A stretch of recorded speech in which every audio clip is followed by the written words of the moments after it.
വിശ്രമാണ് hallelujah. ദൈവത്തിന് നന്ദിയോട് സ്തോത്രം ചെയ്യുന്ന എല്ലാ പ്രിയപ്പെട്ടവർക്കും കർത്താവായ യേശുക്രിസ്തുവിൻ്റെ നാമത്തിൽ എൻ്റെ സ്നേഹവന്ദനത്തെ അറിയിക്കുന്നു. സുഖത്തോട് ക്ഷേമത്തോട് സന്തോഷത്തോട് എല്ലാവരും ആയിരിക്കുന്നു എന്ന് വിശ്വസിക്കുന്ന എല്ലാവരെയും ദൈവം ധാരാളമായിട്ട് അനുഗ്രഹിക്കട്ടെ. ദൈവത്തിന് സ്തോത്രം. ഇന്നത്തെ പ്രഭാത സന്ദേശത്തിനായൊരു വാക്യം വായിപ്പാൻ ഞാൻ ആഗ്രഹിക്കുന്നു. 145 സങ്കീർത്തനം 18 വാക്യം ഇങ്ങനെയാണ് അവിടെ എഴുതിയിരിക്കുന്നത്. യഹോവ തന്നെ വിളിച്ചപേക്ഷിക്കുന്ന ഏവർക്കും, സത്യമായി തന്നെ വിളിച്ചപേക്ഷിക്കുന്ന ഏവർക്കും സമീപസ്ഥരാകുന്നു. എത്ര അനുഗ്രഹിക്കപ്പെട്ട വാക്യത്തിനായിട്ട് ഞാൻ ദൈവത്തിന് സ്തോത്രം ചെയ്യുന്നു. ഇവിടെ പറയുക, യഹോവ തന്നെ വിളിച്ചപേക്ഷിക്കുന്ന ഏവർക്കും, സത്യമായി തന്നെ വിളിച്ചപേക്ഷിക്കുന്ന ഏവർക്കും സമീപസ്ഥനാണ്. ദൈവത്തിൻ്റെ സ്തോത്രം. നമ്മുടെ കർത്താവ് ആരാ പ്രിയമുള്ളവർ? ഏവർക്കും സമീപസ്ഥൻ. എന്നിട്ട് ഒന്നുകൂടി എടുത്തു പറയുക, സത്യമായി തന്നെ വിളിച്ചപേക്ഷിക്കുന്ന ഏവർക്കും. അവൻ ഒരിക്കലും ഹല്ലേലൂയ ദൈവസന്നിധിയിൽ കടന്നു വരുന്ന, ഹല്ലേലൂയ ദൈവത്തെ സത്യമായിട്ട് വിളിച്ചപേക്ഷിക്കുന്ന ആരെയും നമ്മുടെ കർത്താവ് തള്ളിക്കളയത്തില്ല. പ്രിയമുള്ളവരെ, ദൈവവചനമാണ് പഠിപ്പിക്കുന്നത്. ഇന്ന് രാവിലെ എന്നെ കേട്ടുകൊണ്ടിരിക്കുന്ന പ്രിയപ്പെട്ടവരോട് എനിക്ക് പറയുവാനുള്ളത്, ദൈവത്തിന് സ്തോത്രം. ദൈവസന്നിധിയിൽ ഹല്ലേലൂയ ദൈവത്തെ സത്യമായിട്ടാണോ വിളിച്ചപേക്ഷിക്കുന്നത്? നമ്മുടെ കർത്താവ് സമീപസ്ഥനാണ്. രോഗത്തിൽ അവൻ സമീപസ്ഥനാണ്. പ്രശ്നങ്ങളുടെ നടുവിൽ അവൻ സമീപസ്ഥനാണ്.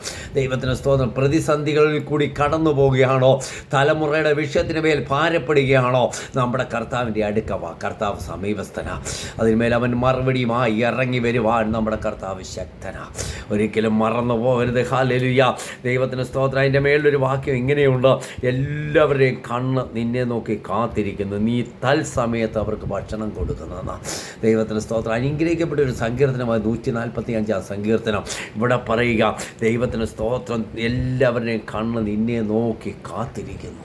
തൽസമയത്ത് ഹല്ലേലൂയ കർത്താവ് വേണ്ടത് അവർക്ക് ഒരുക്കി കൊടുക്കുന്നെന്ന്, ഭക്ഷണം കൊടുക്കുന്നെന്ന്, ആരെയും അവൻ പട്ടിണിയായി വിടത്തില്ലെന്ന്. ദൈവം നമുക്കറിയാം. മരുഭൂമിയിൽ 3 ദിവസം തൻ്റെ കൂടെ നടന്ന പുരുഷാരത്തെ കണ്ട് മനസ്സലിഞ്ഞ കർത്താവ്. ഹല്ലേലൂയ. എന്നിട്ട് ശിഷ്യന്മാരോട് പറയുന്നു, നിങ്ങൾ അവർക്ക് ഭക്ഷിപ്പാൻ കൊടുപ്പീൻ. ദൈവത്തിന് സ്തോത്രം. ഇവരെ ഇങ്ങനെ പറഞ്ഞു വിട്ടാൽ ഇവർ വഴിയിൽ വെച്ച് തളർന്നു പോകും. ഇത് മരുഭൂമിയാണ്. അതുകൊണ്ട് നിങ്ങൾ അവർക്ക് ഭക്ഷിപ്പാൻ കൊടുപ്പീൻ. ദൈവത്തിന് സ്തോത്രം. അതാ കർത്താവിൻ്റെ അടുക്ക വരുന്നവരെ ആരെയും കർത്താവ് വെറുതെ വിടത്തില്ല. പ്രിയമുള്ളവരെ, കർത്താവ് അവർക്ക് വേണ്ടത് തക്ക സമയത്ത് ഒരുക്കി കൊടുക്കുവാൻ നമ്മുടെ കർത്താവ് മതിയായവനാ, ശക്തനാ. ഹല്ലേലൂയ. എന്നിട്ട് പറയുന്നത് ഇങ്ങനെയാണ്, ദൈവത്തിന് നീ തൃക്കൈ തുറന്ന് ജീവനുള്ളതിനൊക്കെ പ്രസാദം കൊണ്ട് തൃപ്തി വരുത്തുന്ന കർത്താവ്.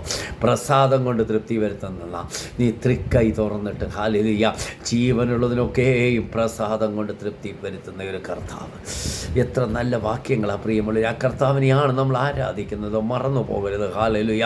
തക്ക സമയത്ത് തൻ്റെ ഭക്തന്മാർക്ക് വേണ്ടത് തക്ക സമയത്ത് ഒരുക്കി കൊടുക്കുന്ന കർത്താവ്.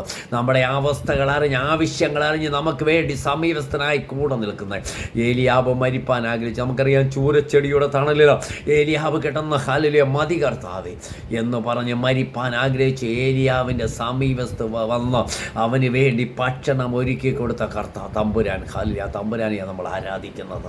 മറന്നു പോകരുത്. നമ്മുടെ സമീപസ്ഥനാണ് നമ്മുടെ തമ്പുരാൻ. നമ്മുടെ പ്രശ്നങ്ങളുടെ നടുവിൽ, ഭാരത്തിൻ്റെ നടുവിൽ, വേദനയുടെ നടുവിൽ നമ്മുടെ സമീപസ്ഥനായി നമ്മുടെ കൂടെയുണ്ട്. നമുക്കറിയാം, യാക്കോബ് ദൈവത്തിന് സ്തോത്രം. ഹല്ലേലൂയ. നമുക്കറിയാം, യാക്കോബ് തൻ്റെ സഹോദരനെയും തൻ്റെ അപ്പനെയും ഒക്കെ കളിപ്പിച്ചിട്ട് താൻ ലാബാൻ്റെ ഭവനത്തിലേക്ക് ഓടിപ്പോകുമ്പോൾ ഹല്ലേലൂയ ദൈവത്തിന് സ്തോത്രം, ഒരു സ്ഥലത്ത് ചെന്ന് അവൻ രാത്രിയായി. ദൈവത്തിന് സ്തോത്രം. അവൻ അവിടെ കിടന്നുറങ്ങി. ഒരു കല്ലുകളിൽ ഒന്നെടുത്ത് തലവണയായി വെച്ച്. ഹല്ലേലൂയ. നമുക്കറിയാം, അവരൊരു സ്വപ്നം കണ്ട് ദൂതന്മാർ കയറുകയും ഇറങ്ങുകയും ചെയ്യുന്ന സ്വർഗത്തോളം എത്തുന്ന ഒരു കോവേണി. അവൻ തനിയല്ല പ്രിയമുള്ളവരെ, അവൻ്റെ സമീപസ്ഥ ആരുണ്ട്? ദൈവദൂതന്മാരുണ്ട്. ഹല്ലേലൂയ.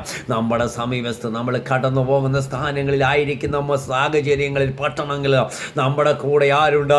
സത്യമായി വിളിച്ചപേക്ഷിക്കുന്ന ഏവർക്കും ദൈവം സമീപസ്ഥനെന്ന്. ഹല്ലേലൂയ. മറന്നു പോകരുത്. നമുക്ക് വേണ്ടി തക്ക സമയത്ത് നല്ലത് ഒരുക്കി തന്ന്, നമുക്ക് വേണ്ടി തക്ക സമയത്ത് നല്ലത് ഒരുക്കുന്ന നമ്മുടെ കർത്താവ്. ദൈവത്തിന് സ്തോത്രം. ആ കർത്താവിനെയാണ് നമ്മൾ ആരാധിക്കുന്നത്. മറക്കല്ല്. ഹല്ലേലൂയ. നമുക്ക് വേണ്ടി നല്ലത് തരുന്ന. ഇതിൻ്റെ മേളിലൊരു വാക്യം ഇങ്ങനെയാണ്, യഹോവ എല്ലാവർക്കും നല്ലവനെന്ന, തൻ്റെ സകല പ്രവൃത്തികളോട് അവന് കരുണ തോന്നുന്നു. അതിൽ ഒരാൾക്ക് തന്നെയല്ല, തന്നെ വിളിച്ചപേക്ഷിക്കുന്ന ഏവർക്കും കർത്താവ് നല്ലവനാ. ഹല്ലേലൂയ. ദൈവത്തിന് സ്തോത്രം. അവരെ ഹല്ലേലൂയ, ദൈവത്തിന് സ്തോത്രം. അവരുടെ തൻ്റെ സകല പ്രവൃത്തികളോടും അവന് കരുണ തോന്നുന്ന ദൈവത്തിന് സ്തോത്രം. ഹല്ലേലൂയ. നമ്മുടെ ഹല്ലേലൂയ കർത്താവ് ആരാ? ദൈവത്തിന് സ്തോത്രം. അവൻ നല്ലവനാ. നമുക്ക് വേണ്ടി തക്ക സമയത്ത് പ്രവർത്തിപ്പാൻ ശക്തനാണ് നമ്മുടെ കർത്താവ്. മറക്കല്ലേ. ഹല്ലേലൂയ. ഇതിനെ താഴെ സത്യമായി തന്നെ വിളിച്ചപേക്ഷിക്കുന്ന ഏവർക്കും സമീപസ്ഥൻ, തൻ്റെ ഭക്തന്മാരുടെ ആഗ്രഹം അവൻ സാധിപ്പിക്കുമെന്ന്. എത്ര നല്ല ആ വാക്യമാണ് പ്രിയമുള്ളവർ, എത്ര വായ്ത്തത്തമാണ്. തൻ്റെ ഭക്തന്മാരുടെ ആഗ്രഹത്തെ സാധിപ്പിച്ചു കൊടുക്കുന്ന ഒരു കർത്താവ്. അതുകൊണ്ട് അബ്രഹാം എത്ര വർഷം കാത്തിരുന്നു? 25 വർഷം. നമ്മൾ ദൈവവചനം അതാ വായിക്കുമ്പോൾ കാണുന്നത്. അബ്രഹാമിനോടുള്ള വായ്ത്തത്തം നിവർത്തിപ്പാൻ ഹല്ലേലൂയ ദൈവം ഇറങ്ങി വന്നത് 25 വർഷം കാത്തിരുന്നതിന് ശേഷമാണ്. നമുക്കറിയാം ഹല്ലേലൂയ ആദാ തമ്പുരാൻ ഹല്ലേലൂയ തൻ്റെ ഭക്തന്മാരുടെ ആഗ്രഹം സാധിപ്പിക്കും. അവരുടെ നിലവിളി കേട്ടവരെ രക്ഷിക്കുമെന്ന ദൈവത്തിന് സ്തോത്രം. കണ്ണുനീരിൻ്റെയും വേദനയുടെയും ഭാരത്തിൻ്റെയും മുമ്പിലായിരിക്കുന്ന ഇന്ന് രാവിലെ എന്നെ കേട്ടുകൊണ്ടിരിക്കുന്ന പ്രിയപ്പെട്ടവരെ, എനിക്ക് നിങ്ങളോട് പറയുവാനുള്ളത്, നിൻ്റെ നിലവിളി കേട്ട് രക്ഷിക്കുന്ന ഒരു കർത്താവിനെയാണ് നമ്മൾ ആരാധിക്കുന്നത്. നമ്മുടെ നിലവിളിയുടെ മുമ്പിൽ, നമ്മുടെ വേദനയുടെ മുമ്പിൽ, ഭാരത്തിൻ്റെ മുമ്പിൽ ഇറങ്ങി വരുന്നവനാണ് നമ്മുടെ കർത്താവ്. ഒരിക്കലും മറന്നു പോകരുത്. ദൈവത്തിന് സ്തോത്രം. നമ്മുടെ എന്നിട്ട് പറയുക, എൻ്റെ വായ് യഹോവയുടെ സ്തുതിയെ പ്രസ്താവിക്കും, സകല ചെടുവും അവൻ്റെ വിശുദ്ധ നാമത്തെ എന്നേക്കും വാഴ്ത്തും. ദൈവത്തിന് തൻ്റെ ഭക്തന്മാരുടെ ആഗ്രഹത്തെ സാധിപ്പിച്ചു കൊടുക്കുന്ന കർത്താവ്, അവരുടെ നിലവിളി കേട്ട് അവരെ രക്ഷിക്കുന്നവൻ, തൻ്റെ ഹല്ലേലൂയ തൻ്റെ ദൈവത്തിന് സത്യമായി തന്നെ വിളിച്ചപേക്ഷിക്കുന്ന ഏവർക്കും നമ്മുടെ തമ്പുരാൻ സമീപസ്ഥനാണ്. 34-ാമത്തെ ഒരു സങ്കീർത്തനം നമ്മൾ കാണുന്നു. ദൈവത്തിന് ഹൃദയം നുറുങ്ങിയവർക്ക് യഹോവ സമീപസ്ഥൻ. രാവിലെ എന്നെ കേട്ടുകൊണ്ടിരിക്കുന്ന പ്രിയപ്പെട്ടവരോട് എനിക്ക് ചോദിക്കുവാനുള്ള ഹൃദയനുറുക്കത്തോട് വേദനയോടായിരിക്കുന്ന പ്രിയപ്പെട്ടവരെ, നിങ്ങളുടെ ഹല്ലേലൂയ അടുക്കൽ ആരുണ്ട്? നമ്മുടെ കർത്താവുണ്ട്. അവൻ സമീപസ്ഥനാ. അവൻ മനസ്സ് തകർന്നവരെ രക്ഷിക്കുന്നുവെന്ന ദൈവവചനം നമ്മളെ പഠിപ്പിക്കുന്നത്. തകർന്ന മനസ്സോട്, ഹൃദയനുറുക്കത്തോട്, വേദനയോടായിരിക്കുന്നവർക്ക് നമ്മുടെ ദൈവം സമീപസ്ഥനാ. നീ രോഗിയാണോ? ഭാരപ്പെടേണ്ട. നീ ഭൗതിക ഞെരുക്കത്തിലായിരിക്കുന്നുവോ? ഭാരപ്പെടേണ്ട. നീ കർത്താവിൻ്റെ അടുക്ക പറ, കർത്താവ് നിനക്ക് വേണ്ടി കരുതുന്നവനാ. നിനക്ക് വേണ്ടി തക്ക സമയത്ത് കർത്താവ് ഒരുക്കി തരുന്നവനാ. ഹല്ലേലൂയ. ആ നല്ല നാഥനെയാണ് നമ്മൾ ആരാധിക്കുക. പ്രിയപ്പെട്ടവരെ, എനിക്ക് നിങ്ങളോട് പറയുവാനുള്ളത്, നമുക്ക് വേണ്ടി തക്ക സമയത്ത് ഹല്ലേലൂയ ഒരുക്കി തരുന്നു. നമുക്കറിയാം ഏലിയാവിനെ ഹല്ലേലൂയ ഗരീബ് തോട്ടിൽ തോട്ടിൻ്റെ ആ തോട്ടിൽ അവിടെ പോയിരുന്നപ്പോൾ ഹല്ലേലൂയ അപ്പവും ഇറച്ചിയും കാക്കയുടെ കയ്യിൽ കൊടുത്തു വിട്ട് തന്നെ പോഷിപ്പിച്ച ഒരു കർത്താവ് തമ്പുരാൻ. ദൈവത്തിന് സ്തോത്രം. നമ്മെ അതാത് സമയങ്ങളിൽ നമ്മളെ പോഷിപ്പിക്കുന്ന ഒരു നല്ല നാഥനെയാണ് നമ്മൾ ആരാധിക്കുന്നത്. നമുക്കറിയാം ഏലിയാവ്, ദൈവത്തിന് സ്തോത്രം ഹല്ലേലൂയ, ഏലിയാവിനെ ഒളിപ്പിച്ച് വെച്ചെന്ന ദൈവത്തിന് സ്തോത്രം. ദൈവത്തിന് സ്തോത്രം. ആ തോട്ടിലെ വെള്ളം പറ്റാതെ തോട്ടിൽ നിന്ന് കുടിച്ചിട്ട് ഹല്ലേലൂയ കാക്കയുടെ വരവും കാത്തിരിക്കുന്ന ഏലിയാവിനെയാണ് നമ്മളവിടെ കാണുന്നത്. അതാത് സമയങ്ങളിൽ കാക്ക അപ്പവും ഇറച്ചിയുമായി ഏലിയാവിൻ്റെ അടുക്കൽ കടന്നു വരും. ദൈവത്തിന് സ്തോത്രം.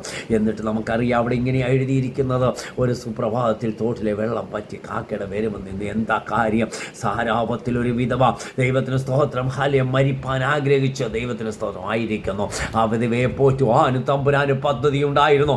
അതോടൊപ്പം ഏലിയാവിനെ പോറ്റുവാനും ദൈവത്തിന് പദ്ധതി ഉണ്ടായിരുന്നു. എന്നിട്ട് ഏലിയാവിന് സാരാപത്തിലേക്ക് കടന്നു പോകുവാൻ അവിടെ നമ്മൾ വായിക്കുമ്പോൾ നമുക്ക് കാണുവാൻ കഴിയുന്നു. ദൈവത്തിന് സ്തോത്രം. നമ്മുടെ തമ്പുരാൻ ആരാ? ദൈവത്തിന് സ്തോത്രം. മനസ്സ് തകർന്നവരെ രക്ഷിക്കുന്നു. ഹൃദയം നുറുങ്ങിയവർക്ക് നമ്മുടെ കർത്താവ് സമീപസ്ഥനാണ്. അതിൻ്റെ മേലൊരു വാക്യമുണ്ട്, നീതിമാന്മാർ നിലവിളിച്ച് യഹോവ കേട്ടു, ആ സകല കഷ്ടങ്ങളിൽ നിന്ന് അവരെ വിടിവ്. ഒരു കഷ്ടത്തിൽ നിന്ന് തന്നെയല്ല, നീതിമാന്മാരുടെ നിലവിളി കേട്ട് അവരുടെ കഷ്ടതയിൽ, വേദനയിൽ, രോഗത്തിൽ അവരെ വിടിവെക്കുന്ന ഒരു നല്ല കർത്താവിനെ നമ്മൾ ആരാധിക്കുന്ന. മറക്കല്ല്. ഹല്ലേലൂയ. നമ്മുടെ കർത്താവ് ആരാ? പ്രിയമുള്ളവരെ, നിലവിളിക്കുന്ന ഭക്തന് വേണ്ടി ഇറങ്ങി വന്ന് പ്രവർത്തിക്കുന്നവനാണ് നമ്മുടെ തമ്പുരാൻ. ഹല്ലേലൂയ. ദൈവത്തിന് സ്തോത്രം. ഹല്ലേലൂയ. എന്നിട്ടാ പറയുന്ന ഹൃദയം നുറുങ്ങിയവർക്ക് യഹോവ സമീപസ്ഥൻ. ആദ്യം നമ്മൾ കണ്ടു ഹല്ലേലൂയ ദൈവത്തിന് സ്തോത്രം. ആർക്കാ സമീപസ്ഥൻ? ഹല്ലേലൂയ ദൈവം സത്യമായി തന്നെ വിളിച്ചപേക്ഷിക്കുന്നവർക്ക് സമീപസ്ഥൻ. ഇവിടെ ഹൃദയം നുറുങ്ങിയവർക്ക് യഹോവ സമീപസ്ഥനാണ്. നല്ല കർത്താവിനെ ആരാധിപ്പാൻ, ആ കർത്താവിനെ സ്തുതിപ്പാൻ മനസ്സ് തകർന്നവരെ അവൻ രക്ഷിക്കുന്നു. ദൈവം ഇന്ന് രാവിലെ എല്ലാവരെയും വിടിവിക്കട്ടെ. പ്രിയമുള്ളവരെ, നിങ്ങൾ ഏത് വിഷയത്തിന് മേലാണോ ഭാരപ്പെട്ടിരിക്കുന്നതോ, ഏത് വിഷയത്തിന് മേലാണോ ഞരങ്ങിക്കൊണ്ടിരിക്കുന്നതോ, നമ്മുടെ കർത്താവ് നിങ്ങളുടെ സമീപത്തുണ്ട്. അത് ഏൽപ്പിച്ചു കൊടുത്താട്ട്, ഈ വചനത്തിന് മുമ്പാകെ ഒന്ന് ഏൽപ്പിച്ചു കൊടുത്താട്ട് നമ്മളെ തന്നെ ദൈവസ്ഥനെ സമർപ്പിക്കാം. പരിശുദ്ധനായ കർത്താവെ, അനുഗ്രഹിക്കപ്പെട്ട വചനം ഞങ്ങൾക്ക് തന്നതോർത്ത് സ്തോത്രം. ഹൃദയം നുറുങ്ങികൾക്ക് യഹോവ സമീപസ്ഥൻ, മനസ്സ് തകർന്നവരെ വിട്ടിവിക്കുന്ന വചനമാണല്ലോ.